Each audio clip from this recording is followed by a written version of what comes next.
Go. Okay na tayo. So, Miss Maui, isa po kayo sa endorser ng SCD? Actually, no. I was their semi-endorser around pandemic time. So, kaya kilala ko talaga si Miss Grace. For today, I'm only doing an appearance for her. So, kaya ako nandito. So, mamaya makikilala ninyo yung talagang brand ambassadors. Pero familiar kayo sa mga products? Yes, of course. Kasi, love you. Kasi in-endorse ko talaga yung yung soap niya, yung whitening soap niya. Tapos, nung time na yun, she was still formulating yung underarm, Dio. Tapos, she was formulating her sunscreens. So, lahat yun pinadala talaga sa akin. And I've worked closely talaga with Miss Grace. There's Abangan nyo po yung pelikula namin, ang Tito at Tita. Ang Tito at Tita sa Viva Max. Sa Viva Max. Abangan nyo. Meron naman kayong bagong pagpapantasyahan. So, mag-ano ka na? Magsa-sexy ka na? Sexy naman siya talaga eh. Sabi dalawa, kapag nakita nyo yung abangan nyo yung movie namin, Tito at Tita. Ayan, bago na naman. Bago na naman. Maui, kung may bebenta ka kay Boss Toyo, ano pa yan? Actually, naisip ko na. Siguro dating ginamit sa shoot. One of the pictorials or maybe movie poster. I don't know. Ako may gusto akong bilhin sa'yo. Ano? Yung sando mo. Ayun na nga. Di ba sinabi ko na sa'yo kung nandun ka? Ano bang pelikula yun? Yung Hipla.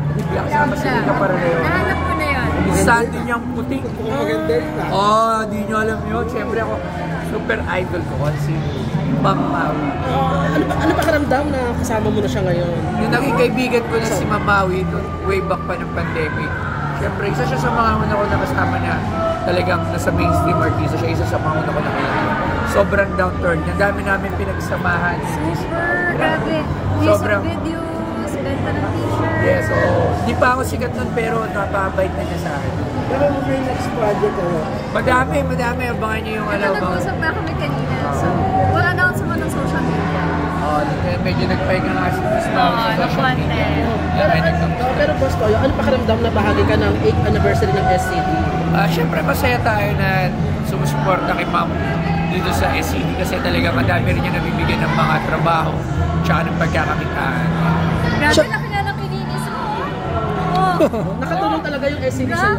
Oo naman, ginagamit ko na lalo na yung sunblock. Yan, kasi lagi ako sa labas. Ito, actually nag-beach ako sa Cebu 3 days pero konti lang initig dahil sa SCD sunblock. Official yung doon? Ha? Official Partner endorsement. Anong part na nakatawa mo na lagyan mo ng sunblock? Pwede ko ba sabihin sa mga... Ako Kasi syempre yung mukha at saka yung mga labas-labas na. Tsaka puwet. Saka puwet. Ano ba nilalagyan mo? Puwet. Ba't yung Miss Maui, ano pakiramdam na part ka ng 8th anniversary ng SCD? Masaya kasi parang medyo nag-loop na wala kami ng communication ni Ate Grace eh. So, parang after 2 years, ito na naman ako with SCD. So, I'm very thankful na nandito. Sino nag-introduce kay Miss Grace? Ikaw sa kanya o ikaw? Hindi, actually, naki-extra lang ako sa vlog nila Float. Okay. Yun na yun. Katandaan nyo, may nag-viral kaming video.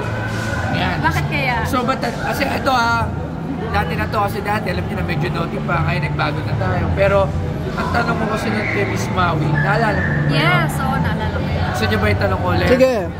Anong pakiramdam mo na pinag-jakulan ka mga panahon ng 90s? Yan, ang lahat ng mga Pinoy, mga kalalakihan.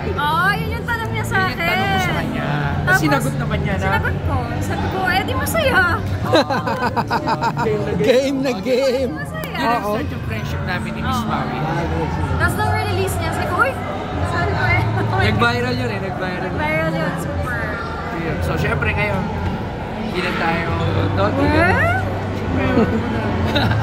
Boss, yung pinapost ka, nasa PTV na? Yes, nasa PTV4 na, starting May 17. Yan. Hindi lang yan, marami akong show gagawin sa PTV4. Actually, kasi ako dahil naging officially part na ako ng PTV. Yan, sa government channel. Black timer or May black timer, basta madami. Marami silang lalabas na gusto yung sa PTV. Sa kanya. close nga ka ng PTV4. Yes, yan kay Ma'am Ana. Ana. Yeah. So ano magiging content po? Same lang po. Una may piniponsure ako, then eventually magkakaroon ng madaming projects, ayoko pala sabihin, pero there's so much project na nakatabi sa PTV4 with me and my fellow influencers and vloggers na ipapasok ko din sa PTV. Anong feeling na may malaki na yung fan? At saka Yung reach mo. Actually, ano naman ganun pa rin. Masaya, syempre. Talagang masaya, syempre. Nakakatulong sa akin yun sa lahat ng aspeto ng buhay. Pero syempre, minsan nawawala na rin yung privacy. Pero ginusto ko to and ito naman talaga yung gusto before pa. So talagang ginagrab ko lang yung every opportunity na dumarating sa akin. Hiningan mo ba si Maui ng advice tungkol sa pagsikat? Saan? Kasi she's been there, done that eh. And she's still there. Kwentuhan kasi kami, puro kalokohan lang eh. Actually, napaka-down to earth ni Miss Maui sa lahat. Isa si Miss Maui sa nakilala ko na artista talaga na napaka-down to earth. O pero kung ma-advisean mo siya about, ayan, pataas na din siya.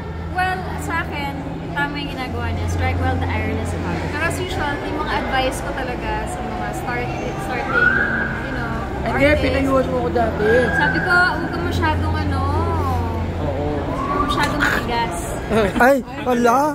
Matigas Ang ba galing siya? po. Matigas, Matigas ang Hindi, ulo. joke lang. Hindi. Kumbaga, ang payo ko palagi is, always look back sa kalanggan. Always be humble. Kasi ang may mga iba na nakalimutan. Yes. Hindi naman tayo, malabo naman mangyari sa atin. Makalimot tayo kung saan tayo nangyari. Gaano ka ba katigas? Ha? Tingnan mo yung mga picture ko. Kaya makikita ko. We've heard you're cyclist. So, ano yung paghahanda natin before cycling? Ayun, unang-una syempre nag-sunblock talaga ako ng isip. Yun yung number one ginagawa kasi ayoko makitin. So, kasi yung bike talaga sobrang nakakailab yung mag-bike. Pero yun nga yung araw, nakakatakot. So, umaga ako tapos nag-wear ako ng sunblock ng isip. Basta yung mga ibang content creator na sa Batang Quiapo na, ikaw ba, inalok ka na ba to part? Yes. Kaso hindi kami nagkatugma na schedule. Yeah. Anong role dapat sana? Kalaban ko dapat sa Santino, sa boxing. Kaso hindi talaga brace kayo. Santino Martin. Ano yung kapatid Santino- niya? Yes. Maui, ano pa ang pinagkakaabalahan mo din? Like, kanina in-update kami ni Boss Toyo. Yeah, no, actually, paalas na ako on Monday. I'm going to Canada. I have a Canada tour. So I'll be there for a month. So I'll be having a series of concerts there for 1 month. So I'll be away. And then when I get back, ano pa rin, actually, puro out-of-country ako. Concerts for Italy. I have Europe, iba-iba. Also have Middle East. Puro concerts for now. Maui, was there time na nag-concert ka tapos may sumang pagkanon stage? Madami. Oo, madami. Nangyayari talaga yun. You know, para sa akin wala yun. Kasi that's their way of showing admiration and I welcome fans again. Huwag lang magbabastos. So, yun. Pwede ka bang tanong nila ano advice mo sa mga content creators? Or building their Yeah, lagi lang naman, huwag sila give up. Kung ngayon wala kayong views, kahit next month wala pa rin, lumabot ang taon. Tsaga-tsaga lang darating din yung para sa inyo. Talaga, may right timing lang lahat yan. So, matulad ko, hindi naman ako instant eh. Hindi ko naman ako mato. Hindi na instant eh. Talaga, pagka-rise na right heart talaga para maging gustoyo. So, yun lang, sa lahat ng mga aspiring influencer, content creator, vlogger, kung huwag kayo mag-ina ng loob. Darating talaga sa punto na minsan walang manonood. So, kahit na may mga million subscribers at followers, nangyayari pa rin. So, kailangan nyo lang is hindi kayo give up. Komportable ka, boss, sa LGBT fans mo? Yes, wala namang problema sa akin. Kahit sino tanggap ko, wala namang problema sa akin. At madami na ba Alin? ang LGBT fans mo? Hindi ko alam. Hindi sila nag-reach out. Pinapantasyahan mo siya. Ano pakiramdam mo naman ngayon na pinapantasyahan ka ng mga LGBT? Pinapapantasya ba? Grabe naman. Parang ikaw lang. Grabe naman. Ano nga? Wala. Sige, Mamaos tingnan nyo lang yung mga ka pictures ko.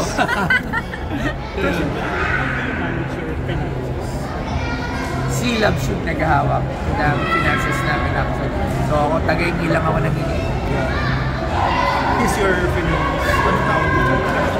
Your wife? Yes, my wife. Si Labs Joy. Partner niya sa vlog. Pero recently nasabi mo parang nang hinayang ka na hindi mo na ano yung car ni Daniel. Kasi sayang na pabibenta palagi. So sayang yung tubo. Okay. Thank you.